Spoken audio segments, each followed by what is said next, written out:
ध्यानी घ्यावी श्री लक्ष्मी देवीची कहाणी. द्वापार युगातील सौराष्ट्र देशाची मोहिनी. आटपाट नगर होतं. तिथं एक राजा होता. राजाचं नाव होतं भद्रश्रवा. तो शूर होता, दयाळू होता, प्रजादक्ष होता. देवा ब्राह्मणांना, साधुसंतांना सुखवीत होता. राजाच्या राणीचं नाव होतं सुरतचंद्रिका. ती रूपानं सुंदर होती, पण स्वभावानं गर्विष्ठ होती. मागच्या जन्मी ती होती एका वैश्याची बायको. नवऱ्याचं तिचं भांडण होई घरी वैतागली, गेली निघून रानात. तिथं पाहिलं सुवासिनींना, त्या करीत होत्या लक्ष्मी व्रत. तिनं पाहिलं व त्यांच्याबरोबर तसं व्रत केलं. दुःख गेली, दारिद्र्य संपलं, परिस्थिती सुधारली. देवीची भक्ती करीत होती.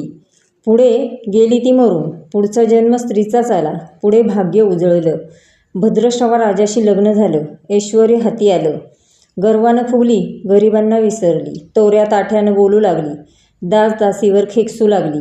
एकदा काय झालं, देवीच्या मनी आलं राणीला भेटावं, मागची आठवण द्यावी. ती ओळखते का पाहावं. राणी राजवाड्यात मजेत राहत होती. राजा तिचं कौतुक करी. त्या दोघांना 7 मुलगे झाले. एक मुलगी झाली. मुलीचं नाव होतं श्यामबाला. एके दिवशी अचानक देवीनं म्हातारीचं सोंग घेतलं. फाटकं वस्त्र दिल्याली, हाती एक काठी घेतली. हळूहळू पावलं टाकीत आली. राणीला भेटायला वाडेशी आली आणि आरोळी दिली. आहे का कुणी घरी? घालेल का कुणी घास? दासी आली बाहेर. म्हातारी दिसली समोर. तिनं विचारलं, कोण ग तू? कुठून आलीस? काय काम काढलंस? तुझं नाव काय? गाव काय? काय हवं आहे तुला? म्हातारी सांगू लागली हळू आवाजातच. तशात खोकला येई मधून मधून. म्हातारी म्हणाली, माझं नाव कमलाबाई. द्वारकेहून आले इथं राणीला भेटायलाय. कुठे आहे या राजाची राणी? दासी म्हणाली, राणीसाहेब आहेत महालात. मैत्रिणींशी गप्पा मारत आहेत.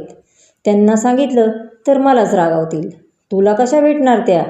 तुझा अवतार पाहून तुझ्यावरच खेकसतील, ऊन दुनं बोलतील. मैत्रिणीही तुला हसतील. तू इथे बस आडोशाला थोडा वेळ. मैत्रिणी गेल्या की सांगते त्यांना. म्हातारीलाही राग आला होता. तीही संतापली.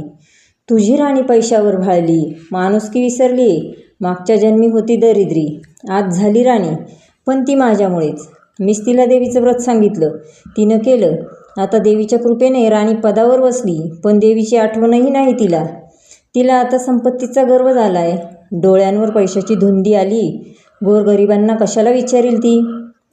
थोरा मोठ्यांच्या मुली मैत्रिणी म्हणाल्या, म्हातारी गरीब भिकारीन, तिला कोण विचारतोय?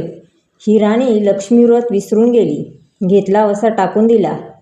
उतली मातली, पण याचं फळ तिला भोगावंच लागेल. नंतरच डोळे उघडतील तिचे. जाते मी परत. दासीनं म्हातारीला पाणी दिलं, हात जोडले.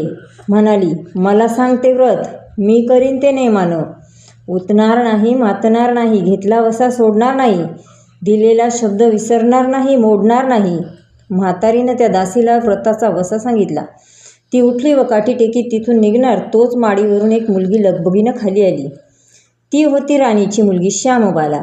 ती आली नि कळवळून म्हणाली, आजी रागावू नका, माझी आई चुकली, तिच्यासाठी मला क्षमा करा, मला धीर द्या. आईला दिलेला शाप मागे घ्या, मी तुमच्या पाया पडते, मुलीवर दया करा. म्हातारीला त्या मुलीची दया आली. मुलीची होती कोमल काया. ती क्षणभर मुलीकडे डोळे भरून पाहत होती. तिनं मुलीला लक्ष्मी व्रताचा वसा सांगितला व ती मुलीचा निरोप घेऊन निघणार, तोच राणी तरातरा आली माडीवरून. दाराशी येते तर दिसली ती म्हातारी. राणी कडाडली, कोण ग तू थेरडे? इथे कशाला आलीस? जा इथून, उठ लवकर, नाहीतर ढकलून द्यायला सांगते तुला. लाज नाही वाटत का तुला इथे यायची? दुसरी घरं नाहीत तुला? म्हातारीचे डोळे गरगर फिरले, कपाळाच्या आठ्या उमाटल्या नि ती तडक निघून गेली. पुढं दासीनं लक्ष्मीव्रत केलं. तिची स्थिती उत्तम सुधारली.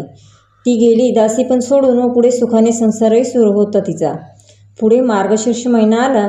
पहिल्याच गुरुवारी श्यामबालेनं लक्ष्मी व्रत केलं. सगळे नियमधर्म पाळून 4 गुरुवार तिनं ते व्रत केलं. शेवटच्या गुरुवारी थाटानं उद्यापन केलं. सिद्धेश्वर राजाच्या मालाधर नावाच्या राजपुत्राशी श्यामबालेचा विवाह झाला. तिला राजवैभव मिळालं. लक्ष्मी व्रताच्या प्रभावानं तिचा संसार सुखात समाधानाचा चालू लागला. पण भद्रश्रवा व सुरतचंद्रिका राणी यांना हळूहळू वाईट दिवस दिसायला लागले. शत्रूनं भद्रश्रवाचं राज्य लुबाडलं. सुरतचंद्रिका राणी होती, ती स्थिती बदलली. भद्रश्रवाला फार वाईट वाटे. राणीला रडू कोसळलं. पण करणार काय? एक एक दिवस चिंतेने उगवत होता, तसाच मावळत होता. रानावनात हिंडून कष्टाचे दिवस ती काढीत होती. भद्रश्रवाला वाटलं मुलीकडे जावं, तिला पाहावं. तो एकदाच तिच्या घरी निघाला. चालून चालून दमला होता. नदी तीरावर विसाव्यासाठी थांबला. राणीची दासी नदी तीरावर येत होती. तिने भद्रश्रवांना पाहिलं, ओळखलं. परत लगबगीने घरी गेली आणि राजाला बातमी सांगितली. मालाधारानं माणसं पाठवली, रथ पाठवला.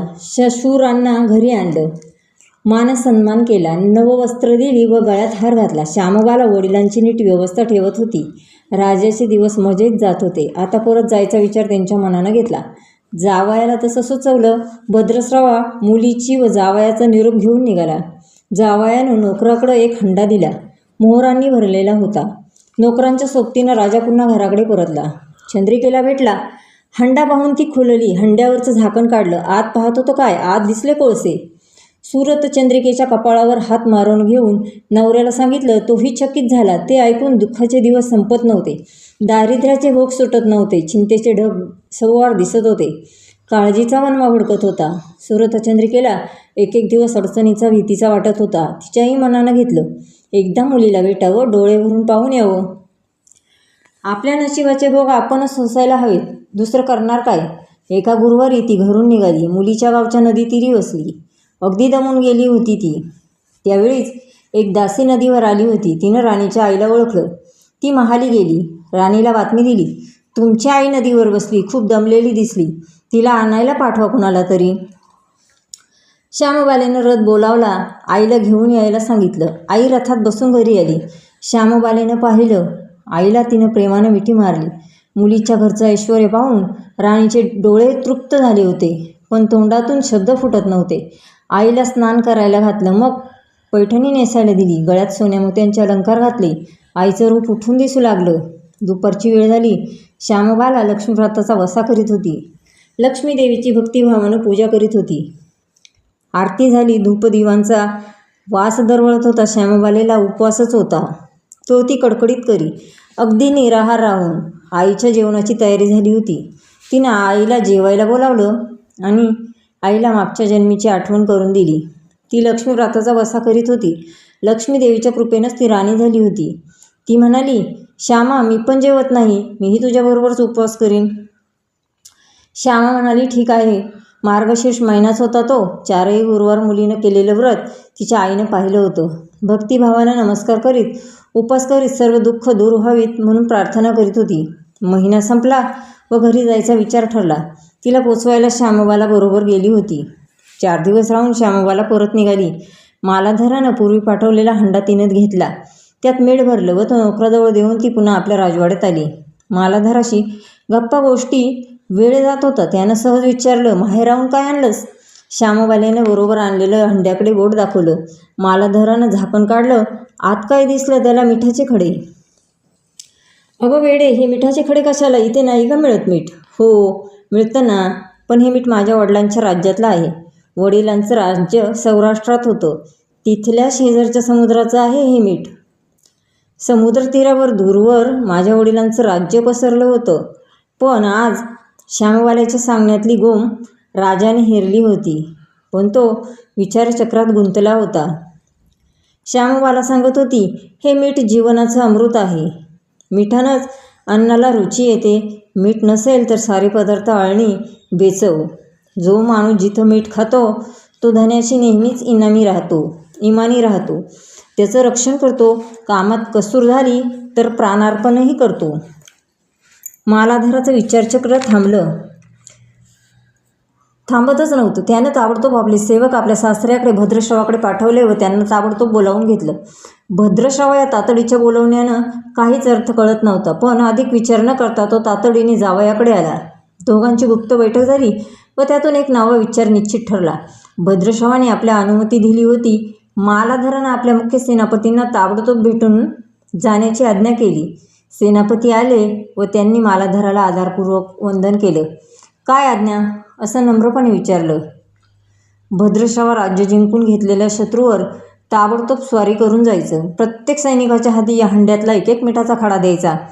शपथ घेऊन शर्थीनं झुंजायला सांगायचं. राजाच्या आज्ञेनुसार सेनापतीने सर्व व्यवस्था केली व दुसऱ्याच दिवशी सर्व सेना शत्रूवर चाल केली. शत्रू बेसावध. मालाधराचे सैनिक अत्यंत सावधगिरीने शत्रूच्या राज्यावर तुटून पडले. घनघाती युद्ध लढाई सुरू झाली, पण मालाधराच्या सैनिकांचा पवित्रा शत्रूला आडवाच येत होता. शत्रूचे सैनिक जमिनीवर कोसळत होते. मालाधराचे सैनिक पराकाष्ठेने पुढे सरसावत होते. युद्धाचं तांडव अखंड चालू होतं. सूर्य पश्चिमेकडे सरकत होता. थोड्याच वेळात अंधार पसरणार होता. मालाधराचे सैनिक अधिक ईर्षेने पुढेच पाऊल खेचत आणि शेवटी मालाधराच्या सैन्याचं शत्रूंचा पुरा फडशा पाडला होता. मालाधराच्या सैन्यानं अपूर्व विजय मिळवला होता. भद्रश्रवाचं राज्य पुन्हा मिळवलं होतं. मालाधराला व शामबालेला ही आनंदाची वार्ता सेनापतीनं ताबडतोब कळवली. मागे राहिलेल्या सैनिकांनी त्या शत्रूच्या राज्यातील मुख्य खजिना लुटला.